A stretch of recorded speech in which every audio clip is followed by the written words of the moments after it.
এখানে একটা বড় সাইজের পেঁয়াজ একেবারে ঝিরিঝিরি করে কেটে পানি ঝরিয়ে নিয়েছি।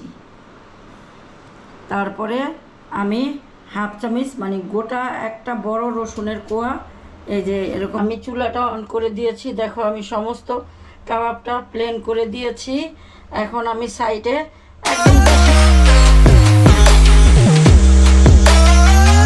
আসসালামু আলাইকুম ভিউয়ার্স, আজ আমি আরেকটি রেসিপি নিয়ে হাজির হলাম। তোমাদের আজকে বানিয়ে দেখাবো তাওয়া কাবাব। এই জন্য আমি এখানে গরুর গোস্তের কিমা নিয়েছি 500 গ্রাম। দেখো চবড়ি সহকারে, দেখেই তো বুঝতে পারতেছ চবড়ি সহকারে। এইখানে এখন আমার যা যা লাগবে, আমি এখানে একটা বড় সাইজের পেঁয়াজ একেবারে ঝিরিঝিরি করে কেটে পানি ঝরিয়ে নিয়েছি। তারপরে আমি হাফ চামচ মানে গোটা একটা বড় রসুনের কোয়া এই যে এরকম কিমা করে নিয়েছি। আর 1 চা চামচ আদার পেস্ট। এইখানে হলুদের গুঁড়া আছে হাফ চা চামচ, চিলি ফ্লেক্স আছে 1 চা চামচ, জিরার গুঁড়া আছে হাফ চা চামচ, তারপরে গরম মশলার গুঁড়া আছে 1 চামচের থেকে একটু কমই, আর হাফ চামচের কালো গোলমরিচের গুঁড়া, লবণ হাফ চামচ, 2 চা চামচ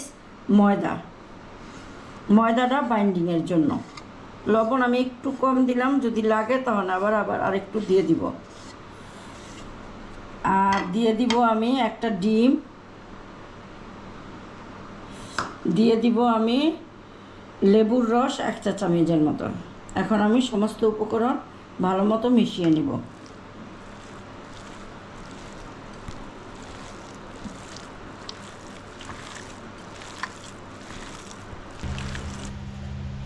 আমি চুলায় একটা ফ্রাই প্যান দিয়ে নিয়েছি। এখন আমি এই বাইন্ডিংটা মাংসের এইখানে তাওয়ায় বসিয়ে সমান করে তাওয়ার এই ফ্রাই প্যানের অনুযায়ী এরকম ছড়িয়ে দিব। দেখো আমার বাইন্ডিংটা কেমন হয়েছে। এই যে দেখো কি সুন্দর একটা বাইন্ডিং হয়েছে।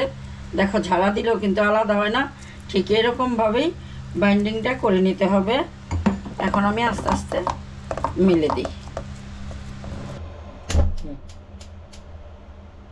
আমি চুলাটা অন করে দিয়েছি। দেখো আমি সমস্ত কাবাবটা প্লেন করে দিয়েছি। এখন আমি সাইডে একদম বেশি না, 1 থেকে 1.5 টেবিল চামচের মতো তেল আমি একটু সাইড দিয়ে দিব। দিয়ে আমি মিনিট 3 এই আঁচেই রাখবো, একটু বেশি আঁচেই রাখবো, একদম কম আঁচে না, তাহলে আবার এই মাংসের কিমার থেকে পানি ছেড়ে দিবে। আমার কাবাবটা নিচে প্রায় হয়ে আসছে, যেহেতু এটা কিমা। এখন আমি এটা এইভাবে একটু ভাগ করে দিব।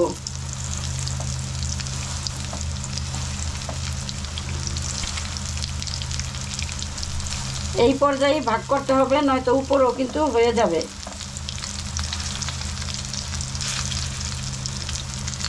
দেখো সহজেই ভাগ হয়ে যাইতেছে।